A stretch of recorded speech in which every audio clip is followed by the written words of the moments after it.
یو تابعی چې ته عیسائی بادشاه په جنګ کې ګیر کړ که ګیرې که نو بادشاه وي چې د دې هلک د لاسه خو موږ برباد یو بلا فوج یې زموږ برباد کړی موقع په موقع نن زموږ بوتل راغې د سره وسې تیل کوو مشران ورته وایي دا مړ نه کې ولې وی دا پس چل عیسائی کوو دا خو ډېر لوی قابل دی دی به د خپل فوج کمانډر جوړو پام کوو دا مړ نه کې د نه د ده د تجربې نه به موږ فایده اخلو هغه ویل دا خبره خو ټیک ده ورته وایي داسې وکړه چې عیسائی شوی عیسائی کېږم چې زه مسلمان د مسلمان فوج جرنیل یم تا گرفتار کړم څه چې کې وکړه خو عیسائی کېږم نه یاره ورته اخره کې خلاصه دا چې پیشکش یې ماته وکړه لور به درکړم بادشاهي به درکړم جرنیل به دې کړم دا به وکړم تابعي ورته وایي داسې نه کېږي بادشاه پریشانه دی چې اوس مړی کم که څه چل ورسره وکړم د دې بادشاه لور ډېره ښکلې او خوبصورته بابا ولې پریشانه وایي دغه مسلمان مې نیولی دی ما وجه خو ټول وزیران وي ما وجه ډېر قابل د تجربې نه به موږ فایده واخلو زه مسلمان هم نه مسلمانېږي بابا دا خو په 15 منټو کې درته مسلمان کړم دا عیسائی کړم ما ته پرېږده اوس یې در عیسائی کړو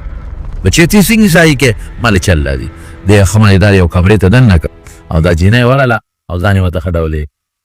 داسې ځان خشتن او هم خشته ډولې یې کړه او روټۍ وله یې وړله دا صحابي دا تابعي ورته بره هم نه ګوري بره څلوېښت ورځې دې جینۍ پې محنت وکړ څلوېښت ورځې کله اوبه وړه کله میوه وړه کله یو شی کله یو مطالبه کله ځان خشته کوه څه چې دا هلک به زه په خپل جال کې راولم هلک بره ورته نه دي کړی څلوېښت ورځې پس هغه جینۍ ورته وایي انسان یې که درنده حیوان یې زه خو چې په لاره ځم دنیا ماله تباشو ته راوځي زما خو د بادشاهانو بچي چې دي نو ما پسې لیوني شو زما په عشق پسې تا ته مې ځان څونه ډولې کړو زه پسې راځم تا کې ته انسان یې که څه شی او ته انسان یم بیمار یې که روغ یم بیا ولې الله نه یېرېږم که نن مې دا خپل خواهش تا پسې ولګو الله به څه وایي دا وجود ماله خدای دې نه راکړی چې د الله دشمنۍ کې استعمال دا سترګې دې نه چې الله دشمنۍ کې استعمال کړم دا اندام دې نه چې د خدای دشمني پې وکړم خو د خدای ګناه خو د خدای دشمني ده دا لاس پې دې نه چې زه پې الله سره دشمني وکړم جنۍ باندې اثر وشو وایي ستاسو دین دی اسلام دا دین هله ما خته دین ښایه الله پاک هغه د عیسائی بادشاه لور مسلمانه اوس زه دې وباسم په یو طریقه دې وباسم غږ به نه کې خو په یو شرط چې زه به ستا سره په څنګه واده کوم بس چې ته مسلمانه شوې او زه ووتم د اسلام په طریقه خپله واده خپل ژوند به تېر کړو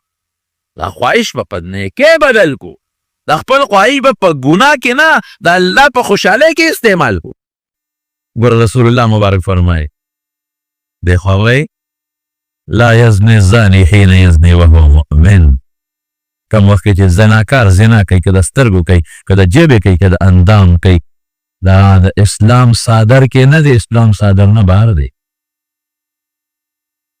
دا اسلام صادر نه بهر دی دغه انسان چې جایزه نکاح وکړي د یو ښځې سره بیا رسول الله مبارک څه وایي چې کوم هلک نوړی روټۍ راواخېسته او ښځې له یې په خوله کې کېښود الله په دې هم د خاوند له اجر او ثواب ورکوي جایزه طریقه استعمال که ناجایزه ولې استعمالې څه طریقه جوړه کړه هغه تابعي د جیل نه وایسته هغه جینۍ هم ورسره لاړه جینۍ مسلمانه وه هغه تابعي سره خدای د ټول عمر په نکاح کې ور واچوه موږ نن خواهش خدای کړی دی خفه کېږي ما نو حضرت عمر فاروق رضی الله تعالی عنه له څادرونه رالل هغې تقسیمون په صحابو کې هغه ام کلثوم چې د حضرت عمر په نکاح کې ده هغه ام کلثوم ماشومه ده وی عمره امیر المؤمنین نه وي دا سترګې مې درنه ایستې وی زه بابا ته دې وویل څادر مې خوښ دی چې کور ته راله بابا ته ولي صاحب ته وی دا څنګه امیر المؤمنین دی بابا څادر یې پرېښود مخ پوته نیغ نیغ کتل وی ما خو ورته غوسه وکړه وی خیر دی بچې دا دې خاوند دی هغه پوه شو چې دی بل مقصد له لېږلی و هغه جینۍ د حضرت عمر په نکاح کې داخله شو او عجیبه دی چې یو بله واقعه هم ده چې په نکاح کې داخله شوه نو د عمر صاحب عمر زیات و غصه ناکه و جینۍ عمر کم و روزانه به کور کې جګړې وي او دې بانډیسیانو به دا ښځې ډېرې دبولې نو عمر صاحب په منبر اعلان کړو چې ښځه مه نه وهئ او که چا هم ښځه ووالم دا چل به سره کوو. نو بندیسیانو وال ټکول ختم شو. نو چې وال ټکول نه کوې خو غم دا دی چې بیا خو ښځې سره به ژوند څنګه تېری اعتباسې هغه بشیر جانه وال ټکول پکې نشته ګورې ښه ته خو مراسې سودن ته شین دی پوه شوې په خبره جنت کې به خدای درکوي دا او جنت کې وال ټکول هم نشته نه. نو هغه وال ټکول خو ښه خبره نه ده. مولانا بیجګر صاحب د خدای پاک وبخښي هغه تر سکونې خبرې کولې وي. 2 کسانو دوستان یو بل سره لګیو ګپ شپ یې لګو نو یو وایي ما نه خواړو ښځه یارېږي نه بل وایي زه خو چې کور ته نه وځم بس رپېږي. وایي دا څه چل دی؟ وایي دا کمال د ښځې نه دی دا زما دی. وایي څنګه؟ وایي د واده په لومبۍ شپه مې پیشو کوټه کې ګیره کړې وه. وایي چې څنګه ورننه وتمه کوتک مې راواخېست او پیشو مې واله نه کله مې ورته یو ځای وکړله پیشو ټوپونه جوړ کړل یو خوا کله بل خوا اخره کې مې لار وکړه پیشو تښتېده. بس ښځه حقه یارېدلې ده سړی خو سناک دی. بس چې زه کور ته ننوځم سر یې ښکته کړي دقه په لومبۍ شپه مې یارولې ده د نر بچې م لاړه پیشو یې کوټه کې ګیره کړه. موږ هم دا لوبه وکړو دا ډرامه مو موږ هم وکړه. پیشو یې کوټه کې ګیره کړه خو چې ننوت کوتک ته یې ګوتې کړې پیشو له 2-3 غوزار وکړه ښځه دی په ارام کښېنه هغه د پیشو د والو ورځې دې تېرې شوې دي ښه موږ پېژندلې موږ د وخت پېژندلې چې ته څه شی ښځو سره ډېره ازادي ښه نه ده ډېره ازادي او ښځو وال ټکول او ظلم هم ښځو سره نه په کار باندې سړي د خپلو ښځو سره ظلم ډېر زیات کوي. نو هغه چې اعلان یې وکړه ښځې به نه وهې نو خلکو ښځې جوابونه شروع کړل. یو باندیسي سره ښځې جنګ کوي ښځې په اواز اوچت کړی و جواب یې ورکړی و. باندیسي راغی ورېږه عمر صاحب ته شکایت وکړم چې موږ به هسې درز دروس کوو وال ټکول کول نو ښځې یارېدي غږ بیا نه کوو چې مو پرېښي دي راشه اوس ښځې جوابونه راکړي چغې را باندې وباسي. چې راغی عمر صاحب ته دروازه وویل او اتفاق ده چې دې وخت کې ام کلثوم په عمر صاحب اواز راوچت کړی و. چې دروازې وویل حضرت عمر صاحب وله راووته وایي برګري سال دی وایي یو مسله مې راوړې وه خو حل شوه. وایي څنګه حل شوه راته دې ونه ویل حل شوه نو ما د ښځې فریاد راوړو چې ښځه جواب راکړي. وایي ستا مې کور کې ولیده چې ته ګزاره کوې موږ بې زر کې کوو. عمر صاحب ورته وایي ګوره وایي دا ښځه تا له 5 ډیوټۍ کوي یو دله پخلی کوي که دی دله نه کولي هوټل نه دې تیاره راوړې څونه خرچه به دې راځه یا نوکر دې نه وي خانسانه څونه پیسې به دې ورکولې جامې دله اینځي کټونه دله اینځي صفاکۍ یې دله که دی دله نه کولې او دوبي له دې وړې یا نوکر دې نه څونه تنخوا به دې ورکول. 3 دی دله صفاکۍ جارو کوي که دی دله نه کولې او ځان له یو چپړاسي نیولې څونه تنخوا به دې ورکوله. 4 د کور حفاظت ته کوي یو ښځه چې کور کې غل نه راځي که د حفاظت یې نه کولې او ځان له څوکیدار نیو څونه تنخوا به دې ورکول. او 5 د ګناه نه پرې بچې نو چې کومه ښځه دا 5 ډیوټۍ کوي او صبر نه کوي کوي به زه بهر کیف و چا ورته ووایي عمر صاحب ته وایي دا یو څادر ډېر مزېدار پاتې دی نو دا ام کلثوم له ورکه هغه بیبي لري د علي صاحب لور نه او ورته څه وایي وایي ام سلید یو ښځه ده وایي ډېره زیاته مناسب ده چې د هغې له ورکم. ام سلید په مدینه منوره کې یو ښځه وه سلیت نه دی سلید د هغې له مناسب دی چې موږ ورکو. ولې وایي په احد کې چې کله صحابه پرېوتل او زخمیان شو وایي دا ام سلید و چې مشکونه به یې د اوبو ډک ډک راوړل او زخمیانو له به یې خولې کې اوبه اچولې. نو خپله محبوبه به وروستو کم د الله محبوبه به مخکې کم څادر به هغې ته ورکړي. ور خواهش قربان کا الله څه جوړوي هغه عمر نه خدای څه جوړ کړل امیر المؤمنین د رسول الله مبارک د دنیا وزیر د آخرت وزیر زلزله په مدینه کې راله زلزله خپې اوچته کړه ځمکې له روبروله وی عمر د عمر عدل ختم شوی دی ځمکې چې ګلخېږي عمر خوشته عدل خوشته او ته ځمکې جلقېږي فورا زلزله بنده شوه او د مدینې یو غر نه اور راووت اور را روان دی په مدینه چا ورته وی امیر المؤمنین اور خو مدینې ته راغی وی تمیم الداري راشه چابه کې ورکړه ورشه دا اور وشړه ما یاد کړه چې عمر رالیږلی ما اوس اصفره کې شړی یاست اور خره چې شړی تمیم الداري 2 رکعاته نفل وکړ چابه کې لاس کې واغېست اور پسې شو وی ای اور عمر رالیږلی شا به کمې سوړي نه راوتې هلته ځه اور مخکې دی تمیم الداري ورپسې دی په هغه غاړې وردننه که واپس دی راغی او دریای نیل به راخته په کال کې یو ځای دریای نیل د مصر دریاب دا قانونو کال کې به یو ځل اوچتېده او کلي به یې غرق او مصر به یې غرق او د هغوی یو رواج ده چې یو خشته جینۍ به یې وکته په مصر کې به د هغې نه خوبصورته جینۍ بله نه وه پیغله هغه به یې ناوې کړه کالي به یې واچول او به یې دریاب ته ورغورځوله دریاب به کېناسته به د هغوی یو جاهلیت رواج و یو به مړه کړو یو به ختمه کړو خو نور خو به بچ شي که نه کله د حضرت عمر فاروق رضی الله عنه زمانه ده او ګورنر ابو عبیده ابن الجراح دی د هغه زمانې نو هغه ته چا وویل چې ګورې دا دریاب راخیږي کال کې یو ځل او که دا جینۍ مونږ نه ورچو نو مصر غونډ وړي اوس به څه کوې هغه حضرت عمر صاحب ته خط ولېږه ویل دلته خو یو رسم و رواج دی دریاب راخیږي عمر صاحب یو 2 چټ ګوتې خط ور ولېږه ابو عبیده ته یې ویل رضی الله عنه ته ویل که دریاب راوخه چې جینۍ ور وانه چوې دا چټ به ور غورځوې دی بیا راوخیږي دریاب را غردانګي وای خلک رالل چې ای گورنر صاحب مهرباني وکړه یو جینۍ به ور وغورځو مصر به بچ شي او که نه ور غورځې ټوله دنیا غرقېږي هغه وایي جینۍ غورځول ګناه ده او ما ته حضرت عمر خط رالیږلی دی او ور غورځوم خط کې ورته څه لیکلي دي ای دریای نیل که ته د خدای که ته په خپل حکم چلېږي چې څه د خوښه یې کوه جینۍ نه در غورځو څه غرقول کې او هر څه کې او که ته د الله په حکم چلېږي د الله د رسول خلیفه دا چټ مې در وغورځو فټافټ ښکته سه چې تر قیامته پورې دې بیا اوچتونه وینه خط یې راواخېسته او دریاب ته یې ورنړه کړه دریای نیل چې هغه ویښ لتلی دی بیا چې ته رو نه خته او نه په مصر باندې اوچت شوم او په مدینه کې ناست دی دغسې لکه په منبر باندې او فوج یې لېږلی دی لرې یو علاقې ته جهاد له لري چې ته د میاشتو په مزل لري او د مدینې نه اواز ورکوي خپل جرنیل لا یا ساریتو الجبل الجبل ای ساریه غر ته متوجه شي غر نه ویریږه جومات کې خلک وی عمر جو دماغ کار پرېښودو کمزوري دی بوډا دی ساریه خو د میاشتې په مزل لري دی دې ته نه اوازونه ورکوي چا وی نه څه چل پکې شته چې هغه لښکر واپس راغی حضرت ساریه راغی راورسېده خلکو دې تپوس وکړو جمعې په ورځ پلانکي ټیم کې څه مسله خو دلته نه وه پېښه وکه نه څه وایي موږ دشمن سره په جنګ و دشمن مخکې موږ ورپسې وو وایي دې کې مې یو اواز واورېد چې ای ساریه غر ته وګوره غر ته متوجه شه وایي چې مې واورېده ما والله انه لصوت عمر قسم په خدای چې دا د عمر اواز دی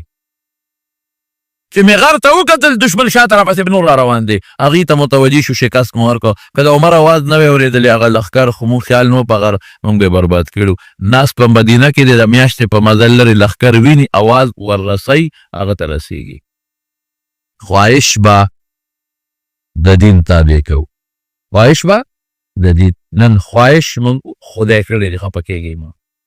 خو د مارونو یو خبره په ښکار کې شته ګورئ نبی علیہ السلام فرمایي چې څوک هم د ښکار شوق کوي ده کې به د عبادت نه او د خدای د ذکر نه غفلت پیدا کېږي ښکاري سړی هر وخت په دې سوچ کې چې زه به کله ښکار له ځم دا ښکار به کله کوم هلته ښکار دی او دلته رمانځه وخت شو خو که دا لمونځ کوم خو دا مرغۍ رانه بېدرکه کېږي راشه ورپسې ځه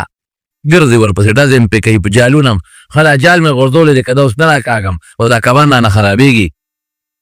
او هلته د مانځه وخت دی ذکر فکر د الله یاد منځ دې نه غفلت پیدا کوي خو دونه معلومه شوه که یو سړی په دې ښکار ظلم نه کوي زیاتې پې نه کوي خوراک اوبه له پوره ورکوي او دې ساتي نو ساتلی شي دې حدیث نه معلومه شوه بل دې څه معلومه شوه بل دا چې یو ماشوم دی لا واده هم نه دی کړی او هغه ته وایي د پلانکي پلاره زموږ دا طالبان توپېږي دې ته حسن تفاول وایي حضور پاک یا ما عمر ای دا عمر پلاره څه مطلب چې خدای دې دله زوی درکړي ښځه به درکړي ځواني دې درکړي زوی دې درکړي د هغه به عمر زه درته اوس نه د عمر پلار ویم نو په هلکانه کې او په ماشوموالي کې دې ته عربیان کونیه وایي دې ښودی شي بل دې څه معلومه شوه د رسول الله مبارک یو پیشنګویي د لږ عمر خاوند ده او مخکې وشوه هغه هلک په ماشوموالي کې وفات شو ماشوموالي کې وفات شو داسې قسمت د حضور پاک په صفتونو کې یو صفت دا دی چې دا خو ما دې کې طالبانو یو درې خبرې نور هم دي خو په هغې تاسو نه رسئ دا زمارونو د پیغمبر علیه السلام صفت و چې خبره به لږه وه الفاظ به لږو مقصد به پکې ډېر زیات نو د یو حدیث اوس فرمایلی چې دې درته ویم لا یؤمن احدکم حتی یکون هواه طبعا لما جئت به وی هغه پورې یو سړی سوچه مسلمان نشي جوړېدی چې خواهش د دین تابع ما جئت به قرآن سنت ما چې کوم څیز راوړی دی قرآن او سنت چې د خپل خواهشات د هغې تابع کړي دا مسلمان او که د خپل خواهشات یې د دې تابع نه کړل دا د مسلمانۍ د رنګ نه او د مسلمانۍ د خوشبو نه او د اسلام د حسن نه او د اسلام د خشته ښکلي صادر نه دی بار ووتی په زمانونو د دې مختلف قسمونه دي نن موږ څه چل شروع کړی دی نن ټول د خواهشاتو جنګ نن شریعت یو طرف ته کړی دی موږ خواهش مو مخکې کړی دی شریعت دې خوا خواهش مخکې خواهش د خېټ هم دی د ډوډۍ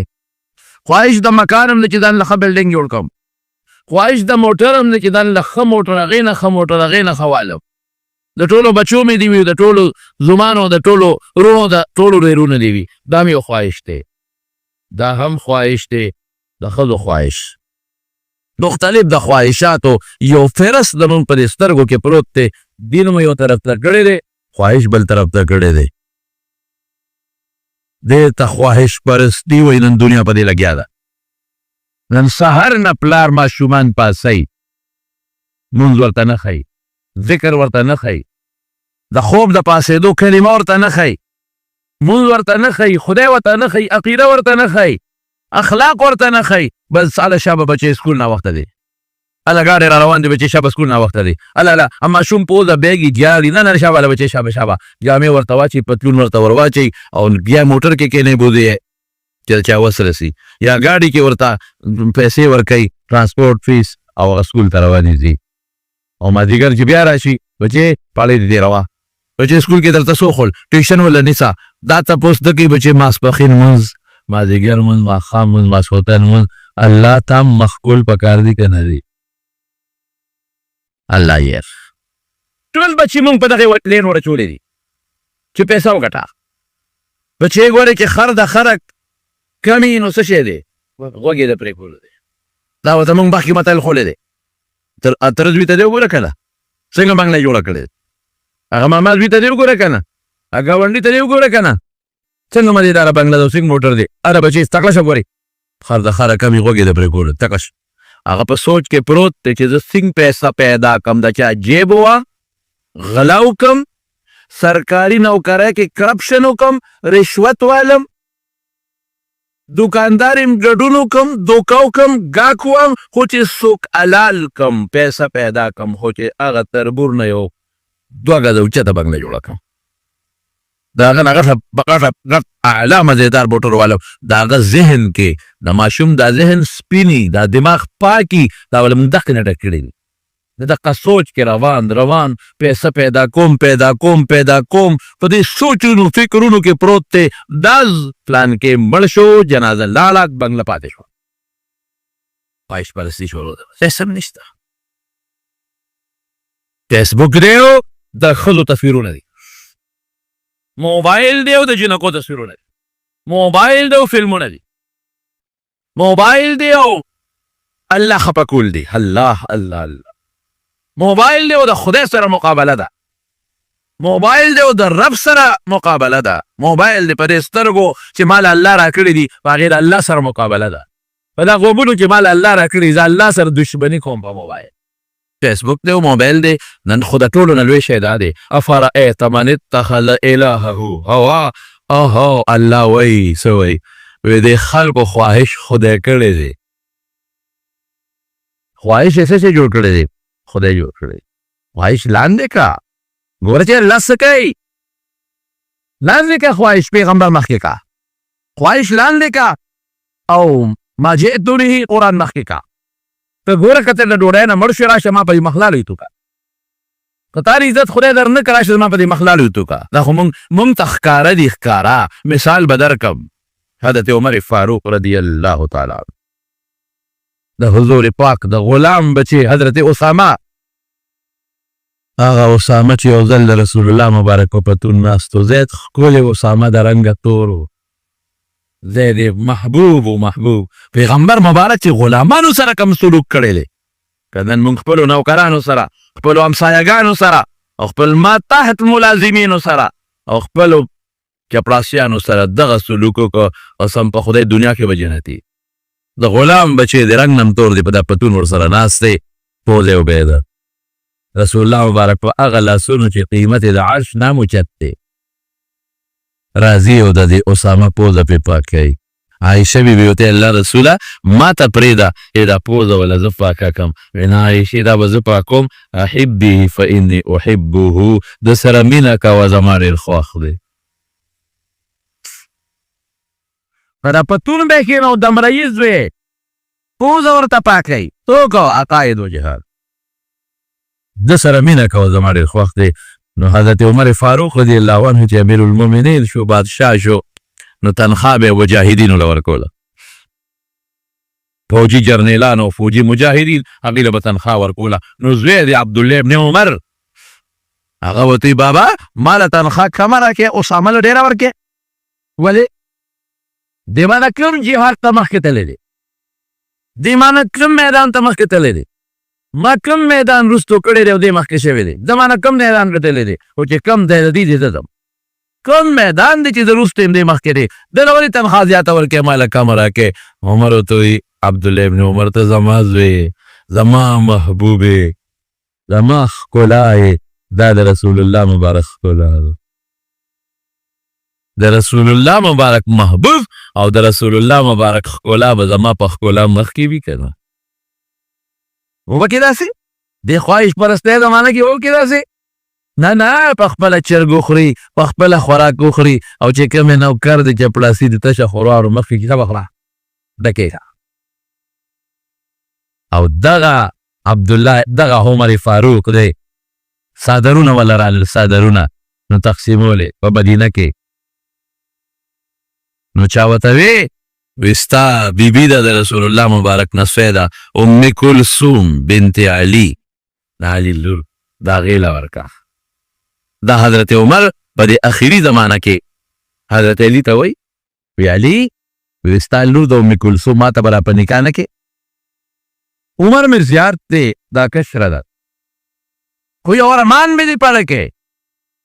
چې که دا جینۍ ما ته را په نکاح شي او موږ له خدای بچي راکړي نو په هغه بچو به زما د حضور پاک نسب یو شي خلک وایي دا د عمر بچی دی او دا د رسول الله مبارک د بیبي فاطمې هم نوسی دی د حضور پاک هم بچی دی هغه ماشوم به نجیب الطرفین بشي پلار د طرف نه مور طرف نه به نسب به یو شي ارمان مې دی عربو کې دا رواج هغه زمانه کې نو اوس هم نشته که هلک او جینۍ راځئ مور پلار یې راځئ نو که عمر کې فرق یې نو پروا نشته علي صاحب ورته وایي وی امیر المؤمنین هغه جینۍ به دې خوښه شي نو په شریعت کې قانون دا دی چې کومې جینۍ سره څوک نکاح کول غواړي نو د هغې مخ ته کتې شي مخ ته خو د خواهش په بنیاد به ورته نه ګورئ په دې بنیاد به وګورئ چې دا جینۍ ما سره مناسب ده خوښه مې ده که مې نه ده خوښه مخ ته ورله کتې شي او که د خواهشاتو سوچ ته راځي نه هغه دفع کوه نو علي صاحب ورته وایي یو څادر ورکوم و درلېږم نو ته وګوره که دې خوښه شوې نو زما هم دا خواهش دی چې تا له یې په نکاح کړم هغه وی ښه ام کلثوم ته علي صاحب وایي د فاطمې لور ده بیبي فاطمې رضی الله تعالی عنها وی بچې دا څادر امیر المؤمنین له 100 عمر له وی بابا مې راکړی دا دې خوښ دی که نه دی خوښ دې څادر یو له امیر المؤمنین دا څادر مې بابا راکړی دی وګوره خوښ دی که دی نه دی خوښ نو عمر کې ډېره حیا وه هغه د دې جینۍ مخ ته نه شو کتی حیا د وجې نه نو خپو ته یې وله کته چې ودرې که د خپو نه بس اندازه معلومه کړو خپو ته به وګورو جینۍ پې پوه شوه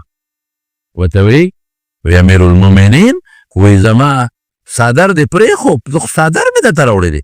هغې ته نه ګورې زما خپو ته نه ګورې قسم دی که امیر المؤمنین نه وی چې سترګې مې درنه ایستې وي هغې کې هم ډېره حیا وه که نه د بیبي فاطمې لور ده د بیبي فاطمه کې څومره حیا وه یو ځل حضور پاک سره ناسته ده میاشت ختلې ده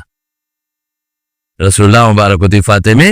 میاشت ختلې ده دې ونه کتل سر یې ښکته فاطمې تا ته وایم میاشت ختلې ده دې بیا سر ښکته بچې میاشت وی بابا د الله رسوله زه خو د درېیمې دویمې څلورمې میاشت ته نه ګورم ولې بچې وی دې وخت کې سړي ورته ګوري زما د سړو نظر پرې میاشت یو ځای کېږي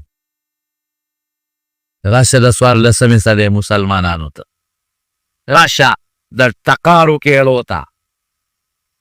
راشه بربنډو خپو ته، راشه بربنډ ګریوان ته، راشه بربنډ سر ته، لیچو ته. هغه جینکې نن فخر کوي،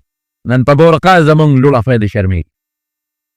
نن په حیا زمونږ لوړه خویندې شرمېږي. او وایي دی کې زما او د سړو نظر دی وخت کې سړي ورته ګوري که نه، د دوی مې د نظر یو ځای کې شریعت کې هېڅ منع نشته، سړی هم دی ورته ګوري، ښځه هم ګوري، هېڅ ممانعت نشته. لیکن دا د هغې حیا وه چې پیغمبر مبارک ورته وي وګوره نو بیا ګناه خو نشته، لیکن دا د هغې حیا وه. او چې کله مړه کېده که نه، بیبي فاطمه نو وصیت یې وکړ، وایي چې زه مړه شمه او زما جنازه وړی، خو د شپې زما جنازه وړی، دروازې به نه وړی.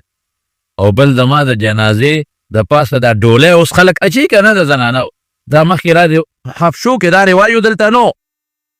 وی زما په کټ د پاسه به لرګي کېدی، د لرګو د پاسه به څادر واچوی چې زما کفن هم څوک ونه ویني. د رسول الله مبارک لور ناجینه کې آت د حیا پرته ده. زما وروڼو خدای دې زمونږ خویندو لوڼو له حیا ورکړي. دا هم خواهش پرستي ده چې نن جینۍ بربنډ سر خوښوي، دا هم خواهش پرستي ده چې نن جینۍ بربنډ مخ او بربنډ سټ خلکو ته ښیي، دا هم خواهش پرستي ده چې لیچې ښکاره کړي دي، لاندې خپې ښکاره دي. ای د خدای بندې، الله ښکلی وجود درکه، د دوزخ په اورې ولې سوځې؟ الله خشته مخ درکه، الله ښکلې ډانچه درکړه، الله ایمان دله پړه کې واچو، الله د مسلمان مور و پلار نه پیدا کړې. دا وجود خو زما د دوزخ په اور نشي پیرزو، ستا ولې پیرزو شي؟ دا وجود به په قبر کې په کوتکو والی کېږي. ولې ظلم کې؟ ولې خلکو له د زنا دعوت ورکې؟ ولې د هلکانو سترګې ځان ته را مخامخ کې؟ ولې په لاره په داسې انداز دی چې سړي درته وګوري؟ دغه جینۍ چې دا په فیسبوکونو باندې په موبایلو کې او دا په لارو کوڅو کې داسې حرکتونه کوي چې ما سره سړي را مخامخ شي، د دې سوونو زرګونو سړو د سترګو د ژبې د زنا ګناه دې وګټله. څه کې په کوم طرف روان یې؟ یو خو به خدای نه منې، یا به رسول نه منې، یا به خدای او رسول نه منې، او دغه هلکان چې د پردو جنکو ته ګوري. الله اکبر. حضرت یوسف علیه السلام پیغمبر دی او د زلیخې کور ته لاړ، د زلیخې کور ته، او زلیخه پې مینه شوه، بس لنډه پښتو کې بل ته ویم، د زلیخې خوښ شو، مینه شوه پې. لیکن یوسف علیه السلام په دې خپلو سترګو زلیخې ته نه کتل، دی چې به کله ته نظر به ښکته، اوس خو یې نیکه ده او د وزیر لور ده او ښځه ده، خشته ده، کوسنداره ده. او یوسف دلته راشه، یوسف دی به ورغې سر به ښکته کړي، دا کار وکړه، دا کار وکړه، خو لږ ګډول راغوښتل، عاشقه ده پې په کور کې، ځان نه لرې نه پرېښودل. یوسف به ناست و سر به ښکته و، نه به کتل د خپلې نیکې ته. یوسفه ما ته وګوره، داسې به وکتل زر به سر، ولې ما ته نه ګورې؟ څه چل شوی دی؟ لا پیغمبر نه دی، لا نبوت نشته، لا کتاب نشته، خو زړه کې د یوسف حیا پرته ده، زړه کې د پیغمبرۍ نښې د مخکې نه پرتې دي، نه ګوري ورته، سترګې نه مخامخ ښیي ورته. اخر کې زلیخې ورغی او جال جوړومه او دې پنساوم دې ګیروم په دې جال کې، ځان یې ښه خشته کړه، ښه ډولې یې کړه. هغه زمانه کې دا هره زمانه کې دا د بیوټي پارلر دا رواج شته دی چې دا حسن او خشتوالي د جینکو خوښه وي او داسې کاریګران هم وي زنانه چې هغې جینکو له هغه حسن برابروي. ځان یې ښه ډولې کړ. په محل کې دننه یو کوټه ده، په څو دروازو بنده کوټه ده، هغه یې ځان پسې بندې کړې. وغلقت الابواب وقالت هیت لک. قرآن شریف کې الله فرمایي غلقت الباب نه دی، غلقت الابواب، ټولې دروازې بندې کړې، جرندې ورته واچولې. زلیخه خپل کټ ته وخته ډبل بیټ ته او پکې کېناسته او چابیانې ځان سره کړلې. یوسف ته ویل راځه دې را دننه کو، نوکرانو ته وایي دروازې بندې کړې، چابیانې ماله راکړې. په خپله اخري دروازه بنده کړه، بله بنده کړه، بله بنده کړه. یوسف ته وایي دلته راشه. حضرت یوسف ته څه وایي؟ قالت هیت لک، راځه ځان او لاوله ته وایي یوسفه سترګې دې ډېرې ښکلې نه دي، ګوره دا هغه جال دی. وی او ښکلې دي خو ړومبې به دا سترګې پټېږي به. مخ دې ښکلې ډېر نه دی، په قبر کې به ټولو نه مخکې دا خاورې کېږي. لاسونه دې ډېر ښایسته نه دي، وی ټولو نه مخکې به دا چیپړېږي، دا به ختم شي. یوسف ما ته وګوره، نه ګوري. یوسف ما راغوښتی سلی نن، خبرې نه، نن به ما سره ګناه به کوې. ما ته وګوره زه څومره ښایسته یم، زما لاس، زما خپې، زما وجود چې دا مطالبه د یوسف نه کوي. یو ټکي یوسف وایي هغه وخت کې علیه السلام یو ټکي وایي قال معاذ الله، یا الله ما بچ که، معاذ الله، د الله په ذات د نه امن غواړم، ما معاف که. دې وخت کې د انسان زړه کې چې د دنیا بزرګي، د دنیا نیک انساني، یو خدا چې الله بچ کړي، لیکن دې نه څوک نشي خلاصوي. د خواهش د انسان چې اوبراو شي، د حیوان شو. دې وخت کې انسانیت ختم شو، حیوان شو. دلته دوی په ځان نه دي اوس، دې وخت کې دوی په خپل قابو کې نه دي. دې وخت کې سلیمان ابن یسار د یو ډېر لوی سړی زموږ د امام ابو حنیفه رحمت الله علیه په شاګردانو کې دی. سلیمان ابن یسار ډېر ښکلی دی، ډېر ښایسته دی. زموږ د حدیثو په کتابونو کې هم ذکر راځي. یو جینۍ ده چې هغه په دې علاقه کې د هغې نه ښکلې او ښایسته جینۍ بله نشته. او سلیمان ابن یسار یو ځای کې دې جینۍ سره ګیر شو، بس مجبور شو. یو ځای کې ناست و، دا جینۍ پرې راغله. د جینۍ ورته مخکې نه جال تیار کړی و، ځان یې ورته ښایسته کړی دی. او چې څنګه راننوت سلیمان ابن یسار نه یې مطالبه د ګناه وکړه. سلیمان ابن یسار دقه ټکې وایي، هی ما ته وګوره، وایي څنګه ښایسته یم، څنګه ښکلی یم، نن به ما سره زما حاجت پوره کوې او ستا خواهش به زه پوره کوم. نه نه، دا چېرته کېږي، دا نه کېږي. او ما پسې خو خلک په منتونه کوي، ما له خلک د دنیا پیسې را کوي، ما له خلک د دنیا دولتونه را کوي، تا نه زه خپله مطالبه کوم. او ورته هم دقه ټکې وایي معاذ الله، د خدای په نوم ما بچ که، الله د نوم سره امن غواړم، لوی الله به مې تا نه بچ کوي. دا ټکې دا ډېر مضبوط ټکې دی. داسې وخت کې ته الله ته آواز وکړه، په داسې وخت کې ته خپل خواهش قربان که، او په داسې وخت کې ته رب العالمین ته رجوع وکړه. ته ګوره خدای غیرتي بادشاه دی چې ته وایي دا ګناه مه کوه چې ته دې بچ کوي او که دې نه بچ کوي. یوسف علیه السلام ورته وایي قال معاذ الله انه ربي احسن مثواي انه لا يفلح الظالمون. دو معنی علما کوي، دا خو زما د مالک سره خیانت دی جي. ستا مالک زه غلام یم، په کور کې دېره کړی، نو زه به ستا د مالک سره خیانت کوم؟ تا ته لاس اچول خو د خپل مالک سره او د خپل سردار سره خیانت دی. خو بله معنا وه، داسې تعبیري معنا ده. قال انه ربي احسن مثواي، هغه ذات چې د ښکلې شکل یې راکړی، هغه ذات چې ستا کور ته یې راوستیم، د کوی نه یې راویستم او د بادشاه کور ته یې راوستم، دا ښایسته مزېدار وجود کې دا دنیا راته پس کېږي، هغه ذات سره خیانت وکړم، ظلم وکړم. انه لا یفلح الظالمون، ظالمان کو چاته نه کامیابېږي. وایي پرېږدم دی نه، دروازه جننده ده، لازمن به دا ګناه ما سره کوې، لازمن. نو مونږ خلک خو به بهانه جوړو چې روز څوک بیا توبه به وس وکړو. لیکن حضرت یوسف علیه السلام څه کوي؟ خپل وس کوي. ته وس کوه، باقي مدد د الله دی. خپل وس کوي، دروازې ته روان شو. چې دروازه کولو کې چېرته ځې؟ چابیانې ما سره دي،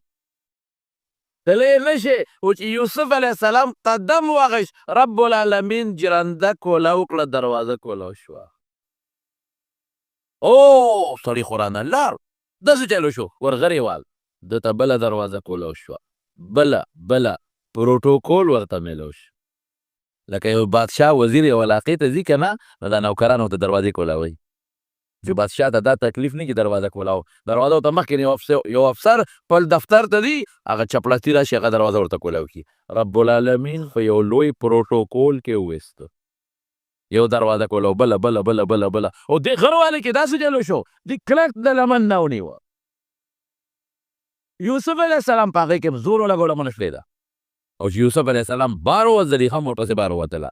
بار عزیز مصر زلیخې خاوند ولاړ دی دنیا خلک راغلي دنیا خلک څوک چا سره دسخطی کوي او څوک سپارش دی او بادشاه وزیرانو ته خلک راغونډېږي ښځې هم دي او سړي هم دي او دقسې په بد حال یوسف علیه السلام مخکې دی او زلیخه ورپسې ده بس د عزیز مصر سره وزیران مشیران دي دا څه وشو شرمونه وشرمېدم حیا لاړه زما ښځه په دې ډک مجلس کې دنیا ته رسوا شوه د هلک نه لمن راکاږي دا څه وشو نو اخو ډېره هوښیاره وه که نه دا لوی خلک هوښیارانه مي او ورته وایي ما جزاء من اراد باهلک سوءا الا ان یسجن او عذاب الیم یوسف لاس را واچو الزام یې په هغه ولګاو ما ته لاس را ټولې دي یوسف چې زه ورپسې شم وتښتېد رانه ما دې ځان خلاص کړ چې نه ونیوه مې وتښتېد لمن نه مې لمنه یې وشلېدله داسې را چولې دی او بیا خاوند ته څه وایي اوس به دې پته ولګي چې ستا عزت باندې څوک لاس اوچت کړي ما ته لاس واچوي ته به ورسره څه کوې یا به جیل کې چې یا به مضبوط عذاب ورکوې زموږ دا مفسرین لیکي وي دا جیل یې مخکې کړ الا ان یسجن او عذاب الیم جیل یې ور مخکې کړ په عذاب یې نه شو پیرزو جیل کې واچوه ښه یوسفه زما آیات لیکلي وو زما کور کې اوسېږي زما نوکرې زما ښځې ته دې لاسه چولې دی او ورته څه وایي قال هي راودتني عن نفسي بادشاه سلامت دې لاس را چولې دی ما نه یې مطالبه وکړه دروازې بندې کړې وې زه ترې خلاص شوم اوس دا چېته مني عقل خد دروازه چې بنده شوه رالې څنګه او هلته چې څومره خلک دی ټول وایي نه چې دا بادشاه سلامت او داسې موقع کې خلک بیا د بادشاه مستم کوي بادشاه سلامت بیبي پاکه ده ښه بیبي پاکه ده روانې ده دا کوم ځای کې دي چې دروازه کولاویږي او دې ته رامنډه وي دروازه بنده شي بیا دې را تښتېدی شي الله پاک کوړه مدد کوي یو مدد یې دا وکړه چې ګناه نه یې بچ کړو دویم مدد یې څه وکړو دروازې ورته کولاو کړې دریم مدد یې څه وکړو یو پروټوکول سره لاړ څلورم مدد یې څه وکړو څلورم الله پارسي کې حکمت که دا خاوند ته خبره نه وه ښکاره شوې سبا زلیخې بیا مطالبه کوله بیا به کوله بیا به کوله ګیره او بلاس به ورچو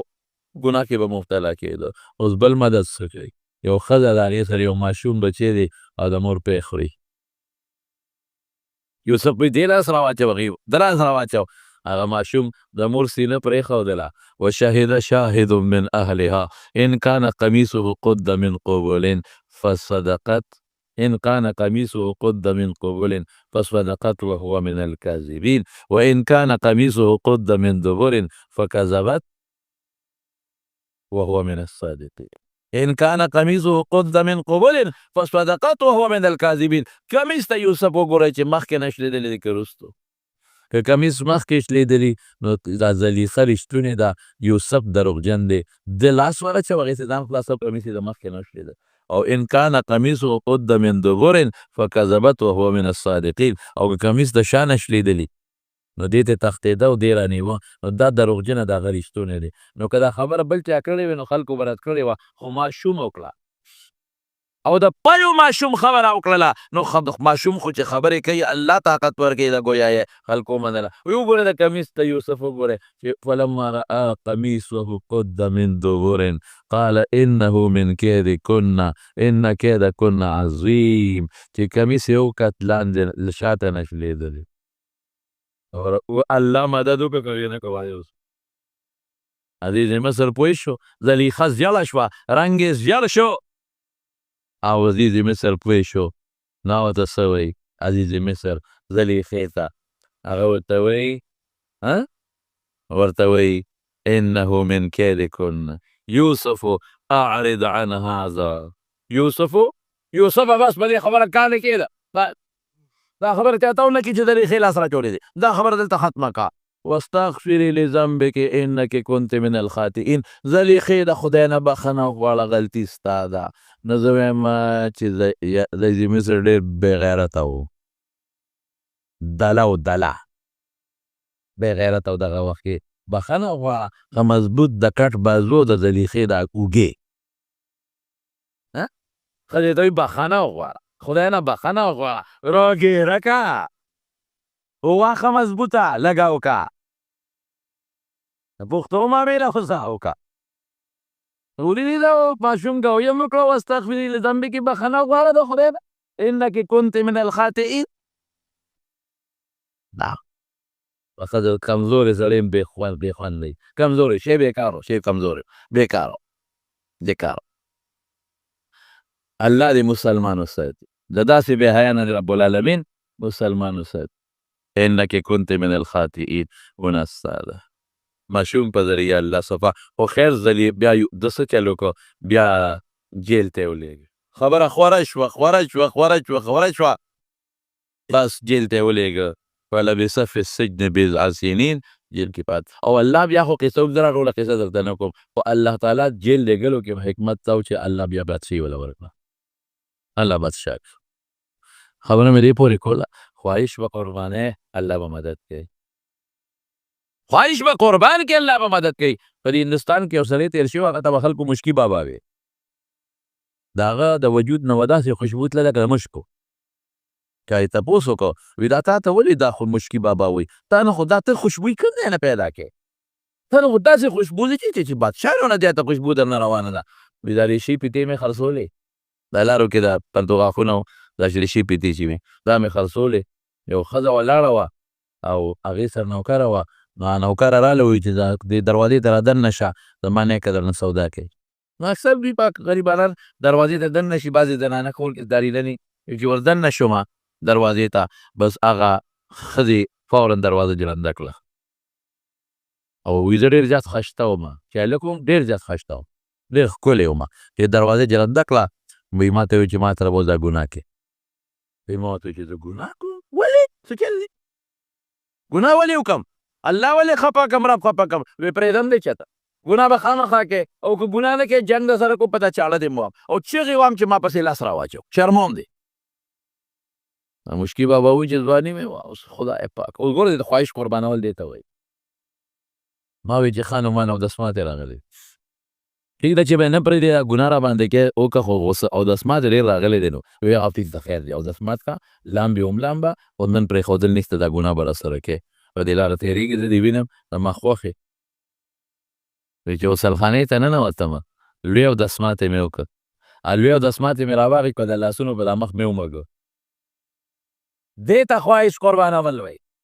لا یؤمن احدکم حتی یکون هواه طبعا لما جئت به، رسول الله مبارک دقه وایي خواهش به د دین تابع کې، د اسلام به تابع کې، مذهب به د خواهش نه تابع کې، اسلام به د خواهش نه تابع کې. ځان مې هر څه ومږلو چې راووتم چې دې ښځې وکتل، وایي دا څه شی دی؟ خدای دې پېښ وباسه، ټول میدان دې ولړه، ځان دې په غلو هله دروازه کولاوه ختې زیر دی کې، اوس دا څه مصیبت دی؟ دروازې راته کوزه وکړه، لاړم واکې غسلخانې ته ننوتم، هلته مې ولمبل، جامې مې لرې کړې او مې لمبل. چې مې ولمبل او ځان نه مې هغه ګندګي لرې کړه، حقه چې مې د وجود نه د مشکو خوشبو روانه ده، اوسه پورې ده. ما نن څه چل کړی؟ خواهش پسې روان یې. مشکي بابا ته جوړ شو، مشکي بابا. لا حول ولا قوة الا بالله، دا هغه دم دی چې مسلمان له هر وخت په کار راځي، او د مسلمان هر مشکل خدای په دې دم ختموي. ډېر خلک پریشانه یاره جي ما ته خو لویه پریشاني ده، دې سره څوکم، د هغې دپاره دا دم دی. ډېر خلک وایي بچي مې نشته، څوکم، دی دم دی. ډېر خلک وایي مال مې نشته، برکت پکې نشته، دی دم دی. ډېر خلک وایي قرضدار یم، زما قرضه به خلاصه شي، لا حول ولا قوة الا بالله، دی دم دی. ډېر خلک وایي بې نیکۍ ته مې توجه نشته او شیطان په مخه کړی، لا حول ولا قوة الا بالله، دم دی. ډېر خلک وایي بې کس یم، بې څوک یم، اس یار و مددگار میں نشته، خلق را باندې ظلمونه کوي، لا حول ولا قوة الا بالله، دم دی. قسم دې د دې نه مضبوط او بهترین دم بل نشته، او که سړی د دې د وینا په وخت کې له خیال وساتي او په الله مضبوط عقیده وساتي. دا زه نه ویم، حضور پاک فرمایي. د دواړو جهانو سردار فرمایي په بهقي شریف کې حدیث دی، او حضرت ابو هريره رضی الله عنه دا نبی علیہ السلام نے نقل کی. حضرت ابو هريره فرمائی کہ حضور پاک کو فرمائے قال رسول الله صلی اللہ علیہ وسلم لا حول ولا قوة الا بالله دواء من 99 داء. وی دا د یو کم سلو بیمارو علاج دی، د یو کم سلو بیمارو دارو دی دارو. ایسرها الهم. وی پټولو کې رکوټي بیماری هغه پریشانی ده چې انسان ته دا غیرو سبب هم نه معلوم. نن سبا خو ټینشن وته وي او پریشانی وته وي. په پریشانی کې څومره خلک مبتلا دي.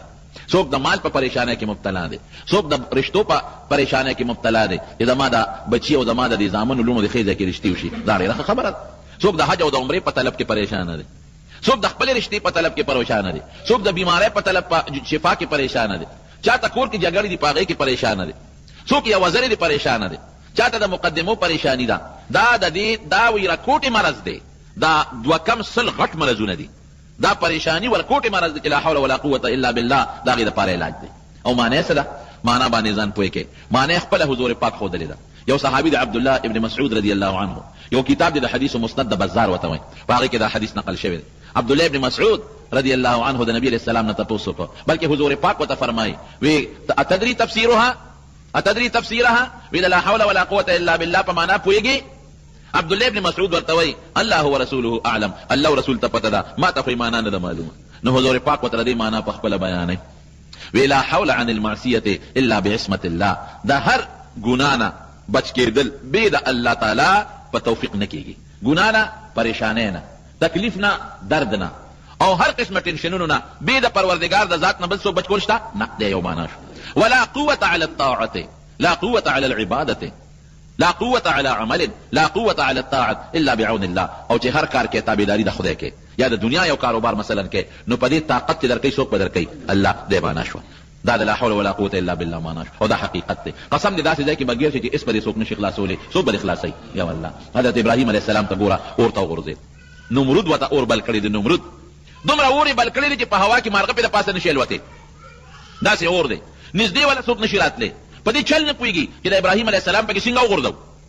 په دې چل نه پويږي. لکه کدی غورځو نو خو مونږ به غورځو، نو چې مونږ ورنږدې کېږو خدا اورم سوځي. دې سره سوکو دومره خطرناک اور یو میاش لګیا دي خلک او اور وروړي او خشاکونه وروړي او لرګي وروړي او میدان ډک بل کړی د اور نه. په چل نه پويږي چې د سوکم.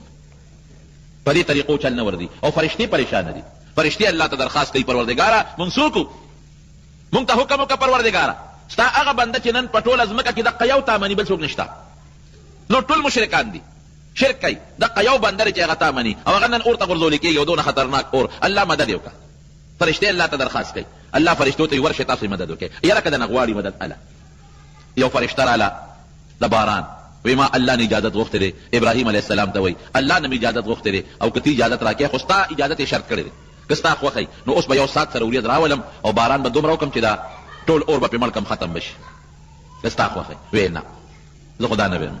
ولې نه وی؟ دې کې دې غورځئ اسوی الله اعلم بحالي ربي اعلم بحالي. پروردگار زما په حال خبردار دی. تا نه امداد غواړم، الله له ولې نه غواړم؟ را لېږلي بېشکه تا الله خو زما الله شته که نه؟ الله نه به مدد غواړم. لا حول ولا قوة الا بالله. د دې تکلیف نه بچ کوونکې او قابو موندونکې په روغ صحت بې د پروردګار د ذات نه بل څوک نشي کولی. الله نه به مدد غواړم. بله فرشته راله وی زه غرونو والا فرشته یم. زما په طاقت کې الله دا اختیار اچولی دی چې اوس دا څومره غرونه وی د اوچتولی شم ړقولی شم. یو غر به اوچت کم په دې اور د پاسه به کېدم. ما له اجازت راکړه. وی د اجازت تاله نه درکوم. غورځئ دي په اور کې ما الله نه اجازت غوښتې دی خو ستا راځی پکې شرط کړی چې ابراهیم نه تپوس وکړه. وایي ربي اعلم بحالي. تا ته ولې ویم؟ الله ته ولې نه ویم؟ ابراهيم عليه السلام خو ابراهيم عليه السلام وکنه. قرآن کې الله ولقد آتينا ابراهيم رشده من قبل وكنا به عالمين. په ماشوموالي کې دله مونږ پوهه ورکړې ده.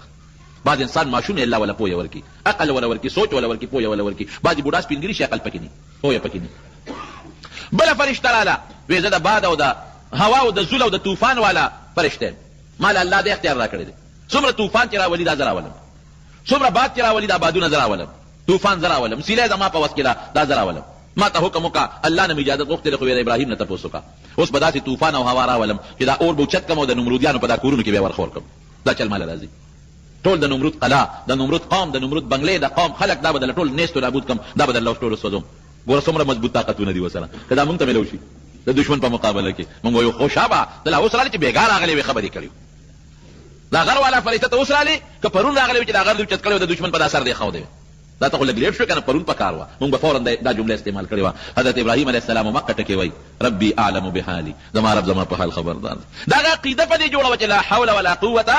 الا بالله خلاصې بې د خدای نه بل څوک نشي کولی او طاقت موندونکې بغیر د الله د ذات نه بل څوک بل چا سره طاقت نشته دا طاقت به د الله پیدا کوي ښه نو اوس به اور ته څنګه غورځئ نو بیا شیطان حرامي ولا راغی شیطان ورته چل وښو هغه د دوزخ مچوغلې لیدلې وې یو ټال جوړ کړې او دې پکې کښېنوې او ټال له جوټه ورکړې د اور د منځ ته به وغورځېږي ټال یې ولا جوړ کړ لوی ټال او مچوغله غوندې او په هغې کې ابراهیم علیه السلام کښېنو او بیا ظالمان دومره و چې ابراهیم علیه السلام یې بربنډم که جامې هم ترې لرې کړلې ځکه دشمن یې تذلیل ولا کوي او ټال بیا نوچتېږي فرشتې د رحمت راغلي دي او ټال یې کلک نیولې دی بیا شیطان ورته وایي سرتور سر ښځې راولئ دا ټال به اوچت شي جینکۍ راوستلې سرتور سر هغې خپله ګډا مډا شروع کړه فرشتې د رحمت لاړه کوم ځای کې چې زنانه سرتور سري د رحمت فرشتې هلته نه ټینګېږي هغه ځي او ابراهیم علیه السلام یې اور ته وغورځوه د نمرود دا ګمان و چې د دا اور ته رسېدل او د ده سوځېدل د ده لوخړه کېدل سم دي اور ته تلل او د ابراهیم علیه السلام په اور کې ګلې ګلزار سمېدل سمو قلنا یا نار کوني بردا وسلاما علی ابراهیم اوره یخ به شي ګورې معتدل یخ چې تکلیف ونه ورنه کړي مري غوندې او دا سواد د کلام او د دې بره غرونو په شان یخني پرې رانولې ګورې په قلار چې صرف دومره چې دته د اور تکلیف نه او بلکې علما لیکي چې جبرئیل علیه السلام راغی د ملګرتیا لپاره ورسره په اور کې کېناست د جنت یو ښکلې باغچه ورته خدای په اور کې دننه جوړه کړه اوبه ورته خدای د اور په منځ کې را پیدا کړلې او دا میوې بوټي ورته خدای د اور په منځ کې را پیدا کړه وایه اوس بې د الله د ذات نه بچ کوونکي بل څوک شته اوس نشته اور یې ورته ګلې ګلزار د لا حول ولا قوة الا بالله معنا ده د دشمن د عذاب نه بچ کوونکي بې د الله د ذات نه بل څوک نشته یو د الله ذات نه ذات پرې بچ کوي بل څوک نشي بچ کولی بلې مرحلې ته ګوره بیبي د پلاره روان دی هجرت کوي اوس غریب بیبي ساره ورسره ده د تره لور هم دا د پې نکام تړلې ده بیبي هم ده او خشته خوبصورته ده لار کې یو بادشاه دی ظالم بادشاه داسې ظالم بادشاه دی چې هغه دا څوکیداران په لارو کې کېنولي او چې چا سره ښځی بس دا خاون وله وجنې او ښځی ماله راولې ابراهیم علیه السلام ته پته ولګېده چې دا خو په لوی غم وړېدم بیبي ته وایي داسې کار دی چې ته زما ښځی نه دی خاوند دی خو په شریعت کې ما ورته ارور خورم یو ګورې ښه ځکه دیني خور مې ټول د آدم علیه السلام اولاد یو ته مې خورې مخکې پوه کړه نو که تا نه د بادشاه تپوس وکړي یا د بادشاه کارندګان دا ورته مو چې دا سړی مې خاوند دی ورور مې دی ولې ټول مسلمانان وروڼه خویندې دي او که ما نه یې تپوس وکړه نو زه به ورته یم چې دا مې خور ده ولې که دا ښکاره شي چې دی زه خاوند یم او دا مې ښځه ده نو بیا ګورې ما درنه وجني او که دا ورته پته ولګي چې نه زه د رور یم ته مې خورې نو زه به د مرګه خو بچ شم که نه اخلي خو داسې م رانه اخلي خو زه به د مرګه بچ ډېره ښه هغې راله دا بیبي یې بوتله هغه ظالم بادشاه بدعمله بادشاه له چې بویه تله دروازه یې ورپسې بنده کړه دروازه یې بنده کړه او هغه نیت ته دې وکړه چې دې ته لاس ور واچوي بخاري شریف کې حدیث دی ګورې څه داسې ناشولته خبره نه ده د حضور پاک مبارک خبره ده چې لاس یې سینګ دی له وروړه بس پرېوته بادشاه په ځمکه خپې اوچته کړه او الاوړې پرېوته او د فالج په منده فالج نه راځي دقسې د لاس خپو باندې فالج و چغې کړې دي بیبي ته تا ما ته خیره وکړه او ما ته دوا وکړه بس پرېږدم دی نو دا مسلمان کې رحم زیاتي بیا او بیا د پیغمبر بیبي کې خو رحم زیاتي نو دوی ورته وکړه نو بیا ټیک شو چې ټیک شو یاره دا جوړ معلومېږي دا چې اتفاقا څه بیماري راغلې وه بیا کوشش کوي چې لاس ورچوي بیا همغه چل پې وشو بیا وایي بس ما نه غلطي وشوه دې الله معاف که بیا به نه کوم وایي ښه معاف مې کړې بیا ټیک شو چې ټیک شو بیا سوچ بدل شو شیطان خو سړي پسې نښتي بیا لاس ورچاو بیا همغسې پرېوته یاره وایي بس دا مې درېیم ځل دی بیا به دلته لاس نه اچوم اوس مې معاف کړه وایي بیا مې معاف کړې هغه نوکرانو ته وایي راشئ دا بیبي بوځئ بس او یو خدمتګار یې موله ورکړه د بیبي هاجرې په شکل کې دا بیبي هاجرې دی وله ورکړه بعضې علما وایي د بادشاه لور وه لور یې ورته وبخله او څوک یې وینځه وه د بادشاه ابراهیم علیه السلام له بیبي ساره راله خو بیا هم په زړه کې کشمکش سوچ و چې که زه ډېر هم د خپل خاوند ته ووایم چې ما له د بادشاه ګوتې نه دي را رسېدلې خو بیا هم زما د خاوند په زړه کې خامخا هغه دغه به پکې وي شک به پکې وي په ما به خامخا زما د وجې به غږ نه کوي لیکن خامخا له به پریشان چې زما د ښځې ته سړی په دې خفه کېږي که نه چې ښځې له بل څوک ګوتې یوسي چې څنګه راله نو خاوند ته وایي ابراهیم علیه السلام ته وی ابراهیم وی الله دا هغه ظالم سکیم ناکام ما له ګوتې م نه دي راوړې ابراهیم علیه السلام ورته څه وایي او جړلې بیبي سارې جاړه ما ته الله ټول منظر ښولی دی ناست دلته هم هر څه لکه د شیشې ما لیدل هغه سره چې درې ځله څه شوي دي او تا معاف کړی دی هر څه ما لیدلي زه مطمئن یم چې تا له د هغه ګوتې نه دي را رسېدلې دې تکلیف نه بچ کوونکي دا څوک اوسه الله بل څوک نه د ابراهیم علیه السلام د بیبي په دغه وخت کې په کار راتلونکي ذات څوک دی الله قسم دی ګورې چې څه قسمه تکلیف درته رسېږي مخلوق پرېږده الله ته سوال کوه مخلوق پرېږده الله ته زاري کوه اعتماد به اوسه په الله کوه هر ځای به در رسېږي دا نشته چې الله به د یو ځای مدد کوي یو بل ځای به نه کوي د کوټې ګوټ کې به دې مدد کوي دریاب په ویښ کې د حضرت یونس علیه السلام سره مدد کړی دی هر ځای به دې مدد کوي کړی دی که نه دی کړی کب په ګېډه کې د حضرت یونس علیه السلام سره مدد کړی دی ګنې لوی دریاب یونس علیه السلام کشته ودرېدله او دې یو مړی دی پکې وي د مولانا تښتېدلی دی او دریاب ته یې غورځو چې ویې غورځو اوس به عقل بچ کېدل شته عقل باندې دا کوم ځای بچ کېږي یو کب خدای جوړ که شا به ځان به وررسی چې دې د نه اوبو ته ونه رسېږي کب په تیزی راغی او چې څنګه یونس علیه السلام د کشتۍ نه وغورځېد کب خولې ته نیغ وردن نه که او شخوند به هم پرې نه وی نیغ به یې تېری نیغ د کب ګېډې له ورسېد عقل څه وایي ډاکټري څه وایي طب څه وایي ساینس څه وایي دا ټول دلته ناکام دي هغې وایي نه سوال نه پیدا کېږي د کب په ګېډه کې به جمدي سنګ پاتې شي دا کوم ځای کېدی شي د کب ګېډې ته لاړ او بیا کب ته الله حکم کوي چې دریاب کې به چکر ورکړی د دریاب د ټول څومره دریاب کې د هغې ټول سیل په د یونس علیه السلام کو هم جیل کې پروت دی جیل زغلي کوټه کې پروت دی کوټه زغلي او د کب دا ګېډه ولا خدای لکه د شیشې په شانتې کړه چې څومره د دریاب حیوانات دي چې دا ټول دې وویني د دریاب ګوټونه ګوټونه وویني او په هغې کې څه وایي لا اله الا انت سبحانك اني كنت من الظالمين د دې مطلب او د لا حول ولا قوه تقریبا یو شی نه لا اله الا انت سبحانك خدایا یو ته ګوري بل څوک نشته بچ کوونکی به ستا د ذات نه بل څوک نشته الله د هر عیب نه پاک غلطي د ما د پروردګار داسې اواز به کو چې د عرش فرشته د دې اوه اسمانونو د پاسه د اوه اسمانونو نه ګیر چاپېره عرش دی عرش دا یو اسمان د بل نه دومره لرې دی لکه ځمکې نه چې د اسمان څومره لرې دی بیا دویم د هغې نه دومره لرې دی بیا درېیم څلورم پنځم شپږم اووم بیا د الله عرش د هغې نه دومره لرې دی لکه یو اسمان او بل اسمان کې چې څونه فاصله ده او بیا د الله د عرش د پاسه کرسي ده د عرش فرشتې الله ته درخواست کوي الذین یحملون العرش عرش یې نیولی دی یا الله یو داسې د زارۍ اواز مونږ اورو دا مونږ چاته نه دی اورېدلی قرآن شریف کې الله فرمایي الیه یصعد الکلم الطیب والعمل الصالح یرفعه چې دلته څوک نیکې خبرې کوي دا ټول الله ته رسېږي دا به نه وي چې الله ترې نه خبرېږي لکه د هغې مثال خو نن سبا د موبایل په شکل کې تا ته معلوم دی که نه موبایل آزاد کې دوه کسان درې کسان په کوټه کې خبرې کوي ټول هلته اورېدی شي اورېدی شي که نه شي اورېدی ها بیا نن سبا خو هغه بل شی هم راووت که نه څه ورته وایي انټرنېټ کې هلته کې په لندن کې لس کسان ناست دي کیمرا ورته مخامخ ده او دلته کې تا کمپیوټر کولاو کړی دی هغه ټول درته ښکاري د هغې خبرې مه اورې اوس خو هغه شی ختم شو چې دا به څنګه یو دا به څنګه ته چې دلته څومره نیکي کوې په هغه سیکنډ نه پروردګار خبر دی ستا ټوله نیکي رب العالمین ته رسېږي هر څه نه خبر نو هغه فرشتې وایي چې الله داسې اواز نن دلته را روان دی چې ډېر زیات غلې غوندې دی ډېر رو اواز دی او ډېر د زارۍ اواز دی او ډېر د عاجزۍ اواز دی الله دا اواز د کوم ځای نه راځي وایي دا مې یو بنده یونس نیولی دی الله څه چل دی ورسره دریاب ته مې رسولی دی او اوس دې وخت کې کب د دریاب اوومې ځمکې باندې پروت دی اوومې ځمکې ته رسېدلی دی او د هغې سره خېټه جنګېدلې ده او د یونس سر د په هغه کب په ګېډه کې دننه د هغه کب په اینه د پاسه ماته په سجده پروت دی دا چغې راته وایي ځمکې ته کې په هغه توره خټه د پاسه دې وخت کې کب پروت دی الله خو دا سره خبردار او د په جګر د پاسه سر لګولې د کب دغه اینې د پاسه او فریاد کوي لا اله الا انت سبحانك اني كنت من الظالمين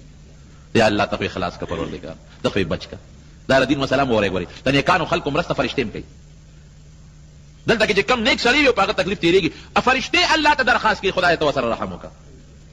فرشتې الله ته درخواست کوي کوم ظالم چې ظلم کوي فرشتې ته الله ته درخواست کوي خدای ته هلاک کړه دې حالاتونه الله فرشتې خبروي نیک سړی دی حدیث پاک کې حضور پاک فرمایي یو نیک سړی دی نیک سړی او د هغه یو ښځه ده او دا ښځه د نیک سړي سره ظلم کوي زیاتې ورسره کوي په جنت کې چې کومې حورې دي د دې سړي دپاره مقرر دي هغه حورې هلته وایي ښځې خدای دې هلاکه کړه زموږ دا خاوند ولې تنګ د سره ولې ظلم کوي دا خو تا سره د څو ورځو مېلمه دی در نه به را جدا شي موږ له به راځي قاتلک الله خدای دې هلاکه کړه مشکات شریف کې حدیث دی هغه فرشتې پروردګار ته سوال کوي الله ته خو دې بچ کړه معافې کړه الله کب ته حکم وکړه راولټی کړه په غاړو باندې راوغورځو رب ذوالجلال څه وایي فلولا انه كان من المسبحين للبث في بطنه الى يوم يبعثون کده په کب په ګېډه کې زنه یادولې نو تر قیامته پورې به مې د قبلم جون ورکړی او دلم دقه دریاب کې به مې ګرځو راګرځو وایه که د خدای نه لوی زور د بل چا شته نشته قسم دې ګورې هر څه د الله په زور کې دي دې غټې زه کله سوچ کوم د شپې خوب نه راځي او سوچ وکړم ان في خلق السماوات والارض واختلاف الليل والنهار لآيات لاولي الالباب خدای دې سپوږمۍ ته دې وګوره څومره ښکلې دې پیدا کړې څوک یو بلف نشي جوړولی همیشه دپاره نشي رڼا کولی پروردګار دې ځمکې ته دې وګوره دې نور ته دې وګوره الله دې ستورو ته دې وګوره پروردګار دې کائناتو ته وګوره دې انسان ته وګوره څومره ښکلې دې پیدا کړی دی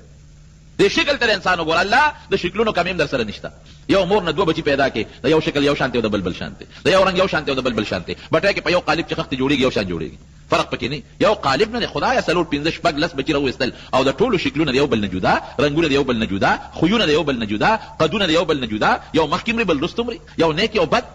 دا څوک کوي جواب راکړئ الله کوي روغ رمټ سړی وي داسې بیماري پرې راولي چې نه چوڼې کې نه چوڼ حیران یې ورته خلک او بیمار سړی به ټول عمر به بیمار به سلو ته شپږو شلو کالو ته ورسوي دا څوک کوي الله دا د لا حول ولا قوة الا بالله معنا ده دا چې لګیم دا دې معنا ده لا حول ولا قوه الا بالله. هر تکلیف نه بچ کوونکی به د الله د ذات نه بل څوک نشته. تکلیف د الله په قبضه قدرت کې دی. د تکلیف بچ کول د الله په قبضه قدرت کې دی. طاقت چې موږ له خدای را کړی دی، د لاسو کې طاقت، سترګو کې د لیدو طاقت، وګونو کې د اورېدو طاقت، جبه کې د وینا طاقت، دا چا پیدا کړی دی؟ الله پیدا کړی. ولا قوه الا بالله. د الله د امداد نه بغیر هیڅ طاقت نشته. روغ رمټ سړی وي، ښه پهلوان وي، لاسونه ټیک خپې ټیک وجود ټیک، او ناګهانه فالج به وي. هغه خشته انسان، ښکلی انسان فالج و. څه چل پې وشو؟ جي فالج و، خپې نه کونټۍ جوړه شو، خپره کږه شي، بلې ورپسې اوچتئ. داسې ده که نه؟ لاس کوږ شي کوږ سمسې، بلې ورپسې اوچتئ. هغه خوله چې ده به پې ښکلې خبرې کولې او خشته ذکر به یې پې کاو او ښکلې خبرې به یې کولې، هغې نه ډیوه جوړه شو، لاړې ته بېږي، بل والا خوله پاکوي. رښتیا ده که نه؟ هغه انسان چې بلې په اوږه ګرځاو، نن بل په اوږه ګرځئ، خولې نه لاړې بېږي، پوزه بېږي، لاس پالج خپه پالج واله. رونو روغ صحت د چا په اختیار کې دی؟ الله. او مرض د چا په اختیار کې دی؟ دا د لا حول ولا قوه الا بالله معنا ده. دا لوی تفسیر د دې کلمې معنا ده، لا حول ولا قوه الا بالله. سخته کې پکار به دې څوک راځي؟ نه دې زوی پکارېږي، نه دې لور پکارېږي، نه دې ډاکټر پکارېږي. دا ظاهري اسباب دي. دې کې که خدای مدد وکړه خو ډېره ښه ده، که نه سم نشته. د کوفه کې یو سړی تاجر و، سوداګر، داسې تاجر و چې ډېر امانتدار و، خلکو به ورسره خپل مالونه امانت یې ښودل. یو ځل د تجارت لپاره یو ښار نه بل ښار ته اراده وکړه. نو سامان یې ځان سره تجارت باندې خو څوک تش نه دي، پیسې دولت څخه واخېستل او روان شو. د کلي نه چې بار د کوفې و، کوفې نه چې لږ بار ووتو روان شو، یو سړی ورته په دې لاره کې ولاړ دی. ده ته اشاره وکړه، چېرته دی؟ وایي زه فلانکي ښار ته ځم. وایي ما به ځان سره بونه دی، یو اشرفی بدله درکړم، دینار اشرفی دا بدله درکړم، او ما ځان سره بوځم، ملګري به دې شم د سفر. د وایي ډېره ښه ده چې یوازې ځمه، نو راشه دې به ځان سره سور کړم، نو دوه فایدې به حاصلې شي. یو خو به یو اشرفی والم، قریبه تې والم، او دویمه دا ده چې د لارې به مې ملګري یوازې به ځم، نو د یوازې نه دا ملګرتیا ښه ده که ډېره ښه ده. را سور شه، ځان سره سور که اشرفی تې واخېسته، روان دي ګپ شپ لګوي. هغه کم سړی چې ځان سره سور کړی دی هغه مرته ځان نه نیک سړی جوړ کړی. اوس هم بعضې خلک داسې کوي، موټر کې چا سره وخېږي چې څه منځ یې بولي، موټر تې والي یا دې مړ کړي یا وتښتوي. چې څه منځ یې لاړل، لارې دوه دي. اوس دا سوداګر په عامه لار اوس تېغ روانېږي. دا چې کوم دویم ورسره سور شوی دی او دوی په دې دویم په دې لار ولې نه دی؟ سوداګر ورته وایي چې ما ته دا لاره نه ده معلومه. وایي نه دا خو ما ته معلومه ده، ډېره لنډه لار ده، ډېره نږدې ده. ته چې په کومه لار دی دا خو اوږده ده او دا ډېره لنډه لار ده. دې ورسره بیا خپلې ګپې شپې لګئ چې څه منځ لاړل، هغه لار په یو ځنګل ختمه شوه. لوی ځنګل دی، خطرناک، د انسان هډوکي هم پراته دي، د انسانانو کوپړې هم پرتې دي، د وینو نښې هم پرتې دي، او دا شاته کرایدار چې کوم د فورن دغه اسنه ودنګل، او په دې ملا کې یو خنجر پټ کړی، لوی خنجر دوه مخي دی، هغه یې راوویسته او دې سوداګر ته ویې راکوشه. او سوداګر غریب حیران شو، کوشه پرېږدم دې چې خدایه دا څه په مصیبت او په غم باندې ووړېدو. دا څه شو؟ دا سوداګر ورته داسې کار دی چې ستا مقصد خو دا مال دی که مال ما نه واله، دا اسم ستا، دا مال هم ستا، چې څه دي ما ولټوه، خو ما پرېږده خدای ته وګوره. وایي نه نه، اول به تا وجنم، دا مال به وروستو عالم چې تا پرېږدم، خو ته به سبا ما پسې خلک راولې، زما نشاندهي به وشي، زه به خلکو ته معلوم شم. اول نمبر به تا لالم، وجنم به دې، هغې نه پس به مال سره ګورم. چې دا سوداګر اوس پوه شو چې سړی را باندې مضبوط دی، چاړه ورسره د تقدیر هم ته نه شمه، نو بس اوس دغې وخت کې څوک په سړي په زړه کې به څوک راځي، اوس الله به راځي. دا کوم وخت چې دا ګاډې وجنګېږي که نه، معمولي ډغره وخوري، نو چې مسلمان نو په زړه غیر اختیاري د الله نوم راځي، الله خیر. زلزله چې راشي که نه، نو فورا دی وي الله خیر. دریاب کې خپه خوېږي که نه، نو دی وي الله خیر. د فطري تقاضا ده، دا نفسیاتي اثر دی، لکه به دې راځي چې بچ کوونکی ذات ګورې یو الله دی، بل څوک نه دی. نو دا سوداګر دی وخت کې وایي چې لا حول ولا قوة الا بالله. د دې مفهوم دی ښه، او د الله نه بغیر خو بل څوک د خلاصولی نه شي. یو 2 رکعته مونځ ټیم راکړه، دې غلطه وایي. هغه ورته داسې په نشه کې وخندل. زه وایي وکړه دا چې سته کومې کپرې یې نه که نه، دین داسې 2 لس مونځونه کړي دي، خو مونځ رانه خلاص کړي نه دي. دغله چې دا ارمان دې پوره کوي، 2 رکعته ته مې وکړه، سلام ګرځې، نو بېغمه کوم به دی چې دې په مانځو درېږه الحمدلله رب العالمین او ولدوالین آمین، او صورت شروع کوي. دومره په هیبت چې صورت تیر شو، غم د غریب سره چې اوس ممرم په چاړه مې وایي پرېږدي مې نه، صورت تیر شو. نو یو آیات ورته الله ګوره، الله ته چې ته ځان سپارې الله به دې مدد کوي. یو آیات یې دې ذهن ته راغی، امن یجیب المضطر اذا دعا، چې کوم سړی محتاج دی او الله ته چغه وایي، بغیر د الله نه بل څوک فریاد رس بل نشته دی.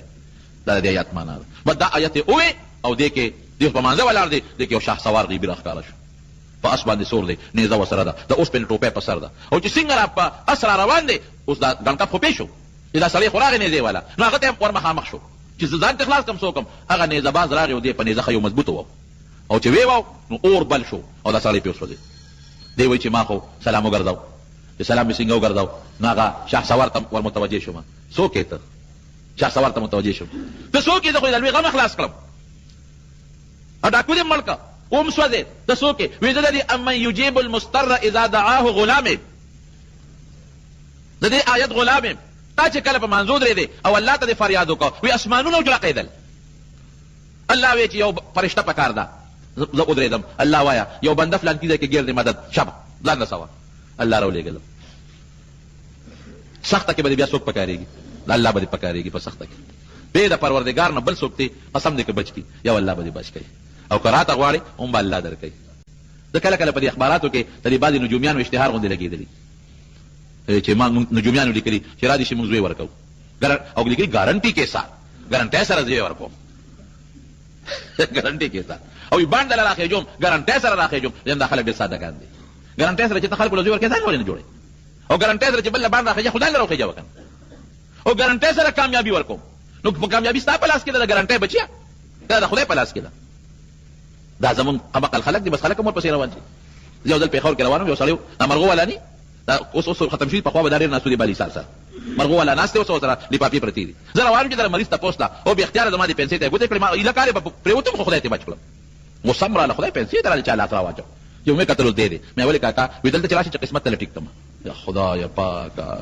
اوس هم خواږ شوم، اوس په دې په سړک راغورځولم په قسمت ته لټیک کوم. مې ځان لټیک کړه چې د دې فوټپات د ناستې نه خلاص شي، ځان له قسمت برابر کړه. دې شکل ته دې وګوره، ظالمه نسوار دې پنځه منه په خوله کې چولې څښه، لاړې د نبیږي دې غاښونو ته دې وګوره، سپېمو ته دې وګوره، او زما قسمت ټیک کړې، ما له خدای قسمت ټیک کړی دی، ځان له ټیک کړه. زمونږ خلک دا هم قمقل ناست دغه دی، ولاسي څوک چا ورته لاس نیولي پال به وله ګوري، څوک مرغو ته ناست دي، څوک نجومیانو پسې ګرځي، دې قصو پسې مه ګرځئ. روغ صحت مرض لرې کول د چا په اختیار کې دي؟ الله په اختیار کې دي. دا اسباب دي لټوې به، ډاکټر له به هم دی، دا ستا سبب دی. خدا به نه وایي چې ډاکټر جوړ کړم، د دې ډاکټر په لاس کې شفا به الله اچوي، دم به هم په ځان اچوي، دا لا حول ولا قوة الا بالله دم دی که نه، دعا به هم کوې، تعویذ به هم استعمالوې چې رسم تعویذي، او دمونه به هم استعمالوې، او مونځ به هم کوې. خو دا به دې یقین چې په دې ټولو څیزونو کې اثر څوک پیدا کوي؟ الله پیدا کوي. زما وروڼو دا به زمونږ ایماني او دا به زمونږ عقیده وي چې دا څومره طاقتونه دي، که روغ صحت دی، که مال دی، که دولت دی، که ښکلی شکل دی، که ایمان دی، که بچي دي، که عزت دی، دا ټول الله سره دي. دا به زمونږ یقین چې که بیماري ده، که تکلیف دی، که مقدمه لر کول دي، که د رنځور رنځ ښه کېدل دي، دا به بغیر د الله نه بل څوک نه ښه کوي، دا به الله ښه کوي. دا به زمونږ یقین چې شیطان نه بچ کوونکی دا صرف د الله ذات دی، د نفس او د خواهشاتو نه بچ کوونکی دا صرف د الله ذات دی. او که دا مونږ کوم عبادت کوو دا ټول د الله په توفیق دی. زه به صرف اراده کوم، د ګناه اراده به نه کوم، د نیکۍ اراده به کوم. زه به اسباب لټوم، خو دا به مې یقیني چې دا کمال د اسبابو نه دی، په دې اسبابو کې طاقت پروردګار اچوي، دا به مې یقیني. دا د لا حول ولا قوة الا بالله معنا شوه. نو رسول الله مبارک فرمایي اصحابي ته، وی د جنت د خزانه الا ادلک علی کنز من کنوز الجنه، وی د جنت د خزانونو یو خشته خزانه نه درکو؟ ابو موسی اشعري وتی فقلت بلا ولنا یا رسول الله، راکه کنه ولا حول ولا قوة الا بالله. او دا بل حدیث چې ما ته وی د مسند د بزار، دا حضرت عبد الله ابن مسعود دی. عبد الله ابن مسعود رضی الله عنه فرمایي چې ما ته په خپل حضور پاک کو فرمایل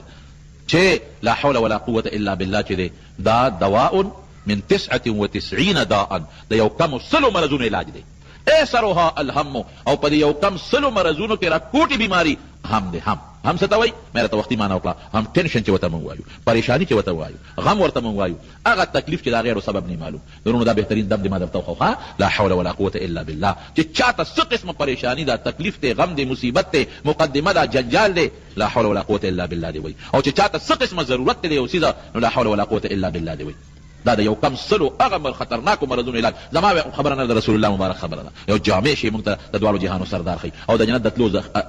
یو لویه ذریعه ده، او یو لوی سبب دی. زموږ دا بزرګان پکې یو ټکي زیاتوي ورسره چې دا د سړي 1500 کرته شواروس کې وایي، 11 کرته ته مخکې درود شریف وایي، او 11 کرته وروسته ته درود شریف وایي، او 1500 کرته دی وایي. په 10 کې ویل شي، په 10 کې ویل شي.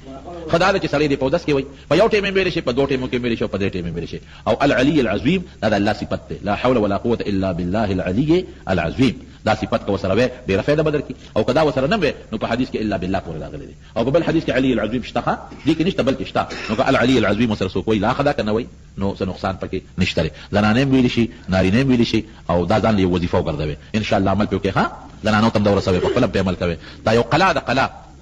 1500 کرتا، 1500 نه زیات هم کوي وسلوي ویل شي، او 1500 زموږ د بزرګانو د طرف نه، د مشرانو بزرګانو طرف نه موږ خلکو ته دا یو تلقین دی 1500 کرتو. نو په دې عمل کوي، اولاد د چانی پریشانی وي، مصیبت کې مبتلا یا سنور څنګه یا د یو مقصد د حاصلېدلو لپاره لګیا دي، دې ته دغه مقصد نه حاصلېږي، هغې لپاره دی وایي دا ډېره ښه وظیفه ده، او خدای پرې موږ